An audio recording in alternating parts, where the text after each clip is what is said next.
day, everyone. I am Christian Ibarwala, and I will be discussing superficial deposits and soil types. First, what are superficial deposits? Superficial deposits are unconsolidated geological materials formed during the Quaternary period or within the last 2.6 million years. These deposits lie above older bedrock formations. In simple terms, ito yung mga loose materials sa ibabaw ng lupa tulad ng sand, gravel, silt, at clay. Understanding superficial deposits is very important in civil engineering. Bakit? Because these materials directly affect foundation stability, drainage, and soil behavior. Kapag mali ang soil assessment, possible magkaroon ng settlement, instability, or structural failure later on. Soil is a type of superficial deposits formed through the weathering, transport, and deposition of rock particles combined with organic matter. Over time, nabubuo ito dahil sa physical at chemical processes na nagpapa-breakdown ng rocks. In engineering, soil is classified based on particle size and physical behavior into four main types, which is gravel, sand, silt, and clay. These are grouped into coarse-grained soil like gravel, medium-grained soil like sand, and fine-grained soil which include silt and clay. This classification helps engineer predict kung paano gagalaw ang lupa under loads, katulad ng buildings and roads. The coarse-grained soil, which is gravel. It belongs to this group because its particle size is greater than 2 millimeters. This means the particles are large, so it has very high permeability or mabilis ang daloy ng tubig.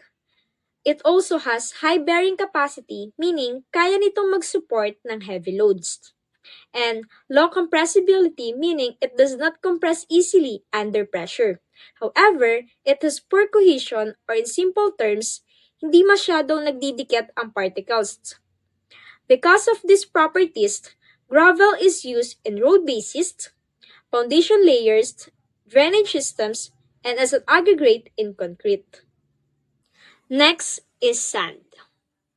Sand is a medium-grained soil with particle sizes ranging from 0.06 to 2 millimeters.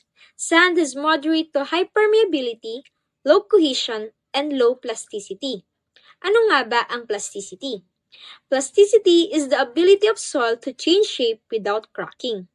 When sand is properly compacted, its strength increases. Kaya madalas itong gamitin sa concrete and mortar, as well as in embankment, pavements, backpiling, and drainage system. Silt is a fine-grained soil with particle sizes between 0.002 and 0.06 millimeters. Silt has low permeability, meaning mabagal ang movement ng tubig, and low cohesion, so the particles do not bind strongly. Kapag saturated, silt can lose strength and become unstable, which is not ideal for construction. Because of this, silt is generally used as fill materials in low-load areas. It is also important in agriculture due to its ability to retain moisture. Clay is an extremely fine-grained soil with particle sizes less than 0.002 millimeters. Clay has high plasticity, meaning madali itong mamold kapag basa, and strong cohesion, meaning the particles stick together well. It also has very low permeability, so water moves through it very slowly. However, clay is highly compressible. Ano nga ba yun? Compressibility refers to how much the soil decreases in volume under load. Clay is also moisture sensitive, meaning nag-expand and nag-shrink depende sa water content. Because of these properties, clay is used in canal linings, landfill liners, and earth dams. But foundation requires proper soil treatment. Clay and silt are also classified as organic or inorganic based on their organic content. Let's move on first to silt. Organic silt contains organic matter, making it weaker and highly compressible, kaya hindi recommended for heavy structural loads. Inorganic silt naman may appear stable when dry but loses strength when saturated. Last is clay. Organic clay contains decomposed organic matter. It has low strength and high compressibility, kaya hindi siya suitable for foundations without treatment. Inorganic clay consists mainly of minerals particles and has high plasticity, strong cohesion, and low permeability, making it suitable for canal linings and earth dams. And for the next topic, let's have Lawrence. Okay, thank you for your wonderful presentation, Miss Roan. Now, ako nga pala si Lawrence Andres Angalang and magre-report sa inyo about weathering. To start, we need to understand what weathering actually is. It's the process where solid bedrock is broken down into smaller pieces called superficial deposits or sediment. And meron tayong tatlong types of weathering. Next slide please. Our first type is mechanical weathering, also known as physical weathering. This is when rocks break into smaller fragments without changing their chemical composition. Imagine smashing a glass with a hammer. The pieces are smaller, but they are still made of glass.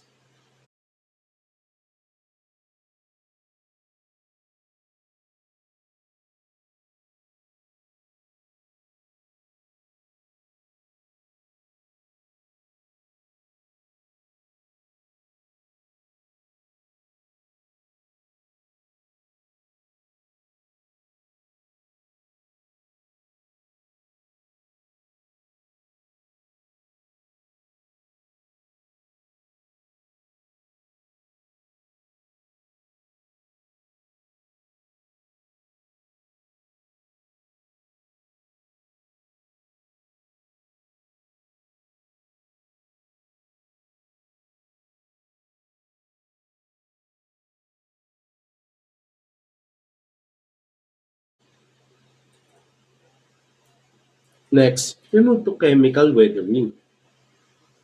Unlike mechanical weathering, this actually changes the ingredients of the rock. It alters the internal mineral structure.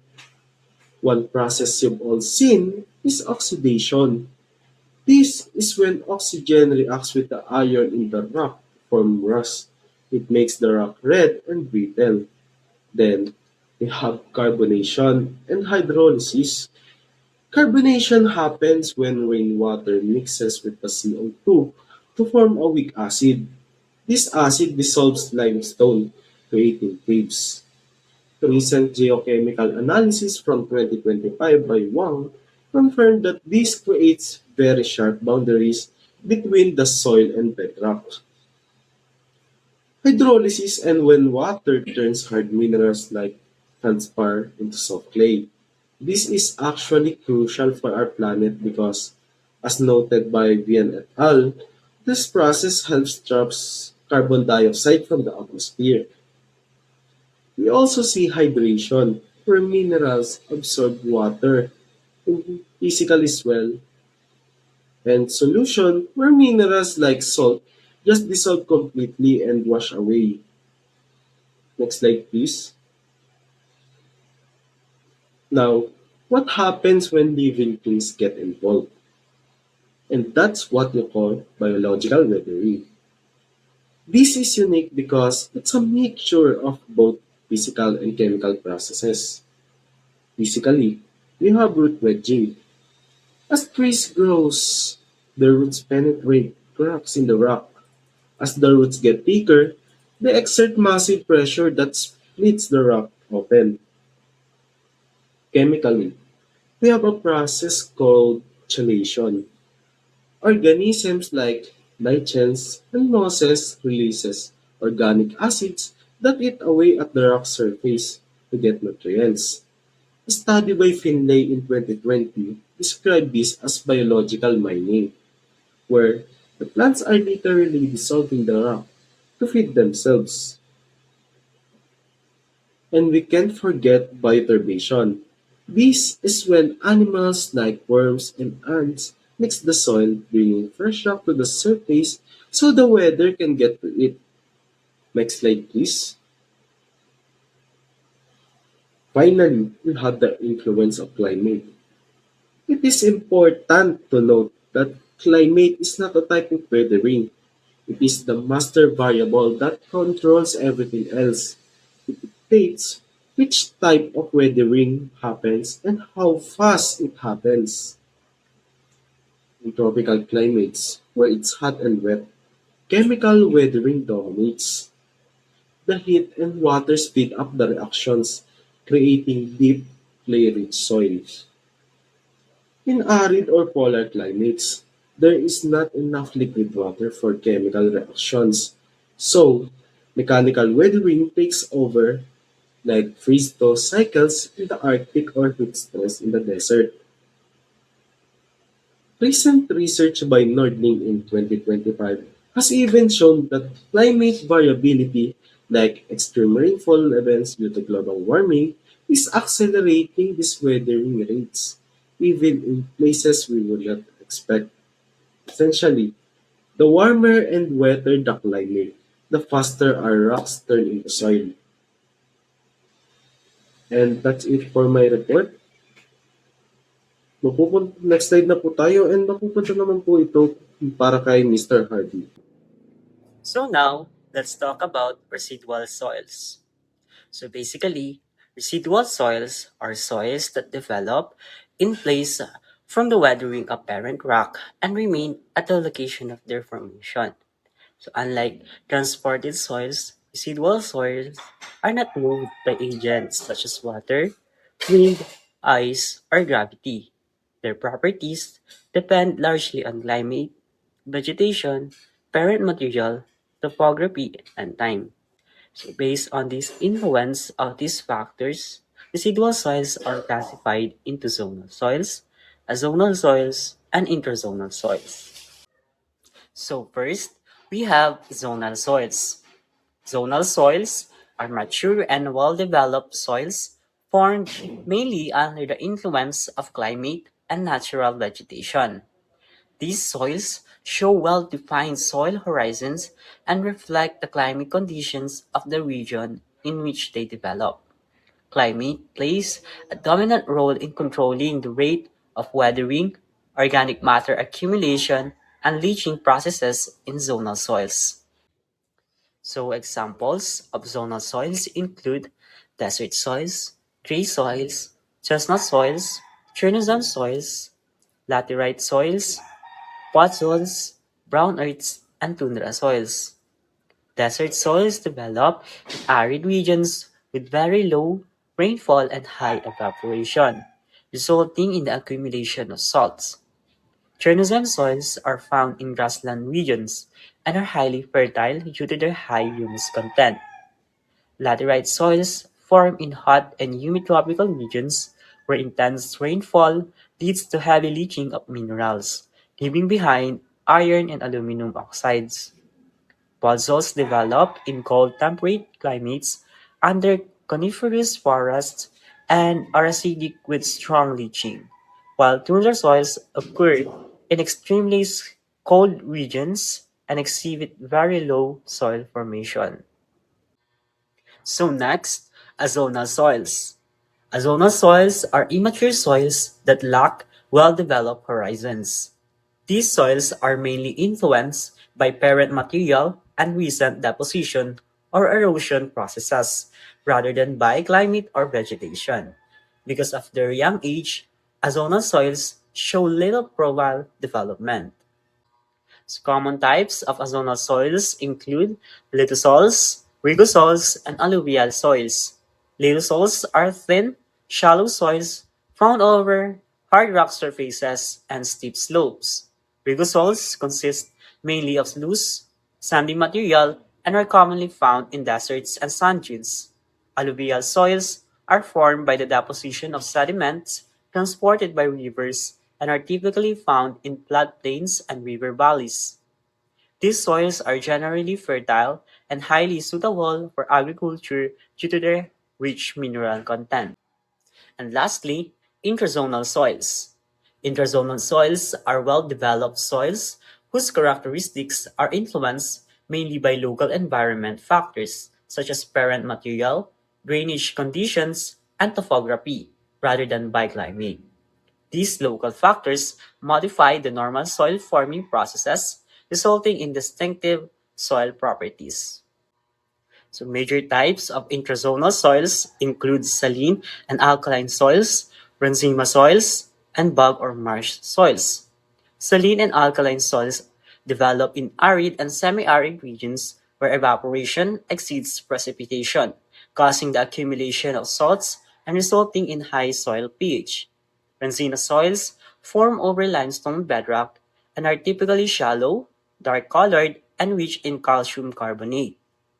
Bog or marsh soils occur in uh, waterlogged areas, have poor drainage, and contain high amounts of organic matter, often leading to acidic soil conditions. And for the next topic, we have Miss Denise Joy Mariano. Transported superficial deposits refers to the loose unsolidated materials found on the Earth's surface that did not form in their present location. These materials, such as sand, silt, clay, and gravel, were originally part of rocks that were broken down through weathering and then moved by natural agents. The formation of these deposits involves three main processes: erosion, where rocks are broken into smaller particles; transportation, where these particles are carried away by wind or water; and deposition, where the materials settle and accumulated once the transporting force lose energy. There are five types of transported superficial deposits. Aeolian deposits. Aeolian deposits are sediments that are transported and deposited by wind. These deposits commonly form in dry and semi-arid regions such as deserts, beaches, and coastal areas, where there is little vegetation to hold the soil in place and where strong winds are present. Wind is capable of carrying fine particles such as sand and dust over long distances. When wind velocity decreases, the sediments it carries are deposited, forming land features like sand dunes and loess deposits. Aeolian deposits play an important role in shaping landscapes and can also influence soil properties, especially in areas where fine wind-blown sediments improve soil fertility. Alluvial deposits. Alluvial deposits are sediments that are transported by flowing water, mainly by rivers and streams. As water moves downstreams, it carries materials of various sizes. When the speed of the water slows down, these materials are gradually deposited, creating different landforms. There are several types of alluvial deposits depending on where the sediments accumulated. The first one is a floodplain. A floodplain is a wide flat area of land adjacent to a river. It forms when a river overflows during periods of heavy rainfall or flooding and deposits fine sediments onto the surrounding lands. Over time, repeated flooding builds up layers of fertile soil, making floodplains ideal for agricultural activities. However, despite their fertility, floodplains are also high-risk areas for flooding, which can pose danger to settlements. Next is levees. Levees are raised ridges of sediments found along the banks of a river. They form naturally when floodwaters overflow the river channels and deposits coarser and heavier materials close to the river banks. As flood occurs repeatedly, these deposits accumulate, gradually increasing the height of the river banks. Natural levees help confine river flows and reduce minor flooding, although they may also be reinforced or replaced by artificial levees built by humans. Next is a delta. A delta forms at the mouth of a river where it enters a body of standing water such as a sea, lake, or ocean. At this point, the river loses much of its energy, causing the sediment it carries to settle. The continuous deposition of sediments creates a triangular or fan-shaped landform, often divided into smaller channels called distributaries.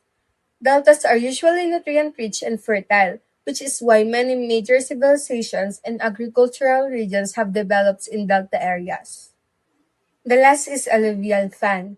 An alluvial fan forms when a river or stream flows from a steep mountain region onto a flat plain. As the slope suddenly decreases, the water slows down and deposits sediments load.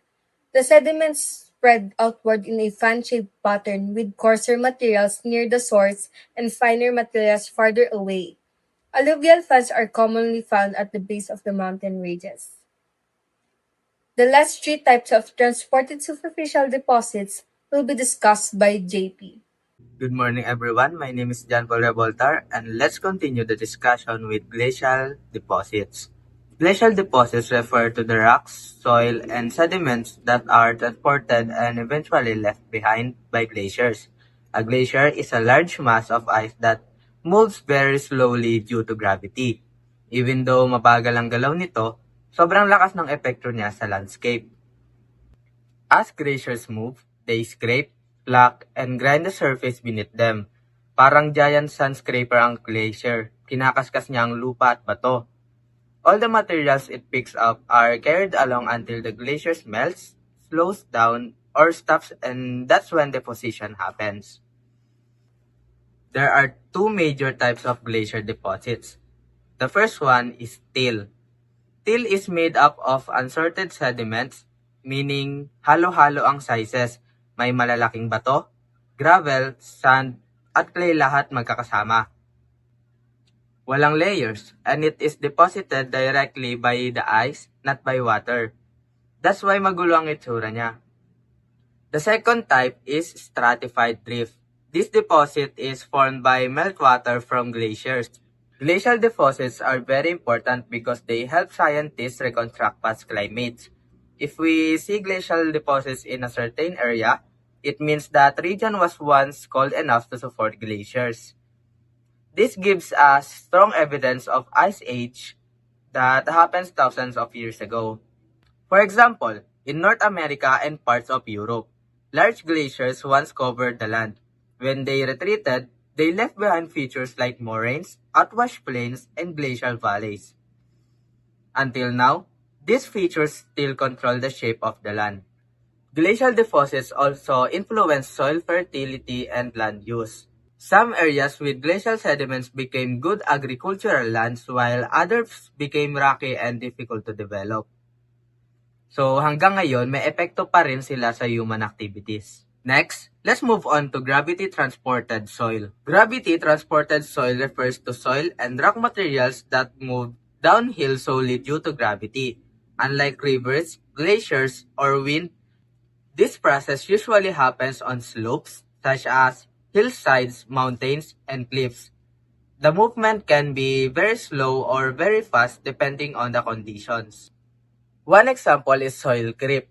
This is the slowest form of movement. Halos hindi mo napapansin pero over time, gumagalaw pababa ang soil little by little.